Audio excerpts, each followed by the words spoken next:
Hello and welcome to this session. This is Farhat, in which we would look at steps in a review engagement for interim reporting. Now, we already started this process and we went through the first step, which is to establish understanding with the client. And in this step, if you remember, we talked about the engagement letter. We have a letter, spells out the understanding between us and the client. And we also learned about how to learn/understand the entity, its environment, its internal control. We also completed this step. In this recording, we will focus on quote unquote the field work. What needs to be done if you are conducting a review engagement. If you're conducting a review engagement, mainly you will do two things: analytical procedures and inquiries. You might have to do other procedures as well, but the main thing is when you think about a review, think about inquiries and analytical procedures. So this is the field work. You might be asking, hold on a second, why are we doing this again? We already did this when we looked at review engagement. Yes, they're basically the same thing, except for public companies, it's a little bit more specific. As internal control are involved, we might have to ask additional questions. But it's basically the same as a regular review engagement. Then we would look at obtaining a rep letter. Then we would look at evaluating the results and eventually communicating the results. So these are the steps. In this session, we'll focus specifically on step 3, 4, and 5, inquiries and analytical procedures, and perform other procedures. Let's go ahead and get started. Before we proceed any further, I have a public announcement about my company, farhatlectures.com. Hello, my name is Farhat. You are here because you are either an accounting student, a finance student, or someone who's studying for their CMA or CPA exam. Great, you are looking for some additional help and we can help you. I strongly encourage you to visit my website, farhatlectures.com. I offer additional lectures, resources, including PowerPoint slides, multiple choice questions, in some circumstances, exercises, and true-false questions. Our material is aligned with your CPA review courses, with your CMA review courses, with your college courses. I offer a risk-free trial that you can try to find out whether my website can help you or not. If you find it helpful, you subscribe, you keep your subscription. If not, you cancel and your risk is free. If you like this recording, if you like my lectures, you would like what's on the website, give me a chance to help you with your college courses as well as professional certification. I hope to see you on the website. Starting with inquiries. What are inquiries? Inquiries is a form of evidence. You're collecting evidence. But when you think of inquiries, they are used heavily in a review because reviews are inquiries and, you guessed it, analytical procedures. So they're a crucial part of the process. But what are they? Simply put, you're asking questions. You're asking questions specifically to individuals at the company who are in charge of financial and accounting matters. You want to learn more about what's happening financially. How do they book their transactions? You'll be talking to the CFO, controller, accounting personnel, so on and so forth. That doesn't have to be only these three groups. But what I'm trying to say is you talk to people who are in charge, who could help you learn more about the financial reporting of the company. Now, you don't chit-chat with them just as a social event. What you do is you're trying to gather relevant information regarding the engagement, regarding the company's operation.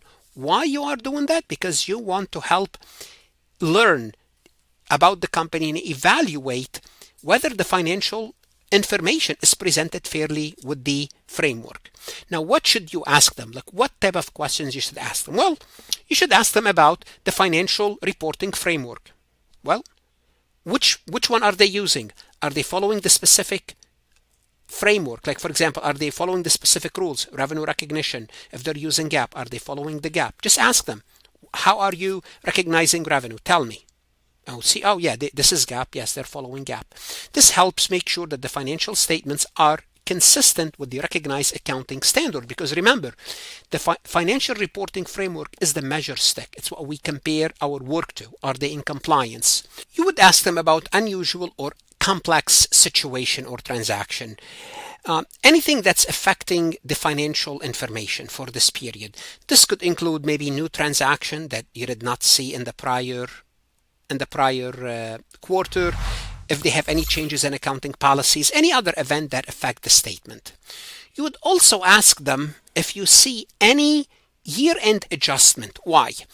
Here's what happened. When the companies start the year, they're always positive, everything's going to be fine, they're going to meet their earnings, blah, blah, blah. Life is good until they get toward the end of the period. Once they get toward the end of the period, now they find out there are certain earnings they could not meet. So this is where the companies start to debit things, and like debit an asset and credit revenue, like debit account receivable, credit revenue, to fictitiously cook the books. For example, it happens toward the end of the year, or they start to kind of maybe reverse some expenses. In other words, what happened at the end of the period is critical, so you just have to examine, and it could be perfectly fine, but what I'm saying is if things are happening, they will happen at the end of the semester, at the end of the quarter, at the end of the period. So you should inquire about any significant transaction that took place during the past few days. This is important because transaction occurring may not be fully captured or disclosed in the financial statement, and that's why they do that. There's kind of, okay, no one's looking, in a day or two the financial statements will be published and no one looked at this transaction. Maybe some companies, they would do it right the night before, and that's that. It's done, so no one's asking questions. If there is any incorrected misstatement, you should ask about any misstatement that was incorrected. Incorrected means it was pointed out to you and you did not correct it. This helps the auditor determine if prior misstatement has been adequately addressed. Now, there could be none, but if there's any, you would ask them, did you correct it? And if no, what's the impact of it? If no, why not? And what's the impact of that misstatement about the current period? You would ask them about subsequent events.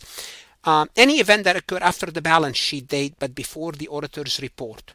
This event might require adjustment, disclosure. You want to ask them those questions. What also should be asked? Well, you should always ask them if there's any fraud or allegation of fraud that's taking place at the company. You might be saying, well, if there is any, shouldn't they tell you? Sometimes they don't, but if you ask them, at least maybe someone will say something. The auditor should inquire about any known or suspected fraud or allegation of fraud. And because if there is any allegation, you may want to be a little bit more careful. And maybe look at additional evidence. If there's any significant journal entries and adjustment, again, as we said, at the end of the year, those are more crucial, but they are crucial throughout the period. So you should inquire about any significant journal entries or adjustment made. This include entries that affect, obviously, the results and the disclosure. So any major entry that's out of the norm. What is out of the norm? Suddenly they have a large expense, and it's not a recurring expense. We look at the prior 3 quarters, and they never had this expense. Why is it there? Or somehow a spike in revenue, debit account receivable, credit revenue. You want to ask them if they had any communication or if they received any notices from agencies like the SEC, the IRS, that's inquiring about something that's going on in the company, because that's going to give you information about the company's ongoing operation. Any internal control deficiencies, you would ask them, are you aware of any? They might be. If they have an internal control department, they might have identified some weaknesses. Internal control can increase the risk of misstatement. That's why you want to ask them about this. What else you should ask them about? Related party transaction, any going concern issue, and we'll talk about going concern a little bit more, and any questionable matter from other review procedures, which we'll talk about review procedures shortly. Also, what you want to do, you want to talk to the client's attorney, the client's lawyer. Now, why? Because if there's any litigation, you want to inquire about. If there's a major litigation, you want to know about. Okay. Now remember, this is the client's lawyer, their own internal. Now they might have an external lawyer, that's fine. Now you are not required to inquire about litigation, claim, or assessment if it's a routine interim reporting. Okay. However, if you believe there's an ongoing or a potential litigation that could significantly affect the company's financial position. So talking to the lawyer on a regular basis, regular means every quarter, is not really required unless there's a major litigation going on. You want to know what's happening to obtain relevant information. So if the company is involved in a lawsuit that could result in a significant liability, you may want to inquire with the legal counsel to assess the potential impact of this lawsuit on the company. Going back to going concern, you want to inquire about going concern if you suspect any going concern. Again, in an interim report, you are not providing any assurance. Indeed, that's not your job. But if you come across any information that raises substantial doubt about the company's ability, then you have to address this. So if the auditor identifies concern, like what could be a concern? Negative cash flow, revenues going down, they cannot pay off their debt. Then you should make appropriate inquiries to assess the adequacy of any related disclosure in the interim, because you have to talk about going concern if there's a going concern. Okay, now keep in mind, you are not auditing the company. You are not required to corroborate management plans. They will tell you what their plan is to mitigate the going concern. They will tell you, well, we're going to be raising money. We're getting this loan, and we're going to start the market online. We're going to open our e-shop, and things will be good. That's fine. You document it, but you're not supposed to corroborate because you're not doing an audit. And it will end there. So the primary responsibility for assessing rests with the company's management, not the auditor. So if the company has suffered a significant financial loss due to a failed product launch and has struggled to regain market share, we might inquire about plans to address this issue and whether any disclosure to going concern has been made in the interim financial reporting if we see it is necessary. So this is basically when it comes to inquiries. In addition to inquiries, what do? We conduct analytical procedures. Analytical procedures are looking at numbers, relationship between figures that make sense, looking at trends, ratios. These are analytical procedures. And if you're learning about interim reporting, you should be very familiar with analytical procedures because we cover analytical procedures as a separate topic. We cover analytical procedures in every accounting cycle. So I hope you know what analytical procedures are. And they're a powerful tool for interim reporting, and they are used in the audit as well. So they help the auditor assess areas of concern that might require further investigation. Now, how analytical procedures are used in an interim review or in a review in general? What happened is this. We set expectations. What's expectation? Expectation is something like this. I think gross profit should be 40%, 60%, 70%. So first you put expectation, then you would look at their figures to see how well their figures against those expectation. While expectation derived from analytical procedures are generally less precise than those during the full audit, they still provide a valuable for detecting inconsistencies or irregularities. Now keep in mind, those are expectation, and if you're conducting an audit, you have to be a little bit more precise. Nevertheless, they are useful. So what you do is you compare current period financial information with historical data, given knowledge about the entity, industry, and internal control. That's what you are doing as part of the analytical procedures. Also, you would look at other benchmarks.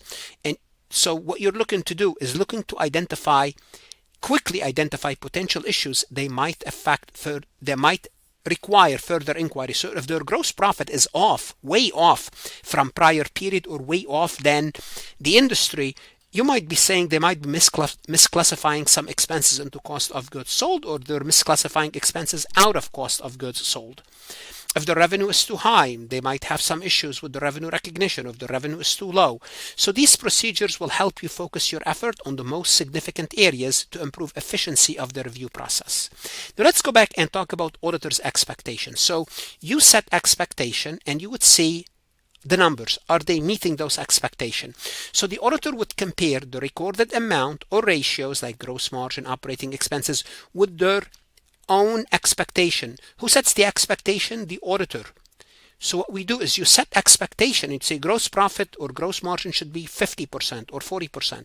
Why is it different?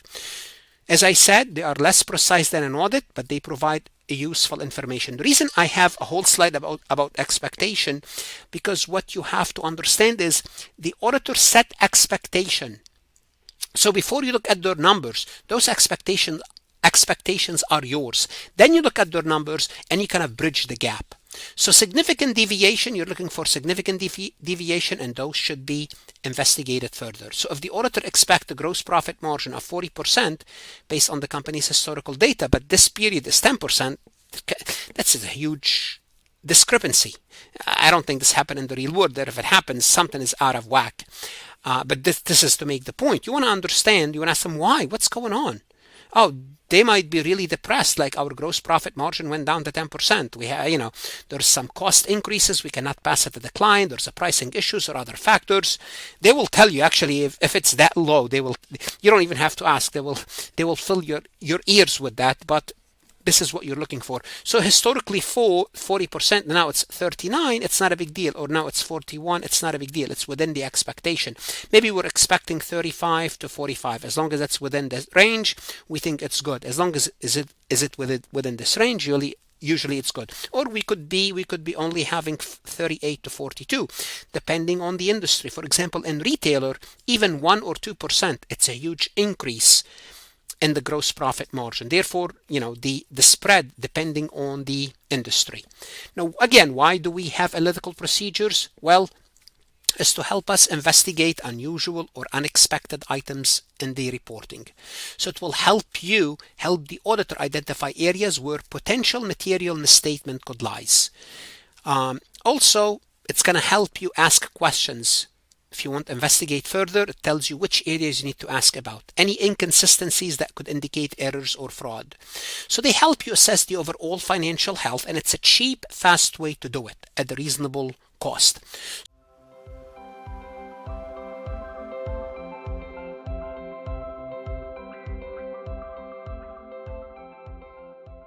What should you do? You want to go to Farhat lecture, especially if you're studying for your CPA exam. I have additional MCQs, additional resources that's going to help you. The best investment you can make is invest in yourself. CPA exam is worth it. Good luck, study hard, and of course, stay safe.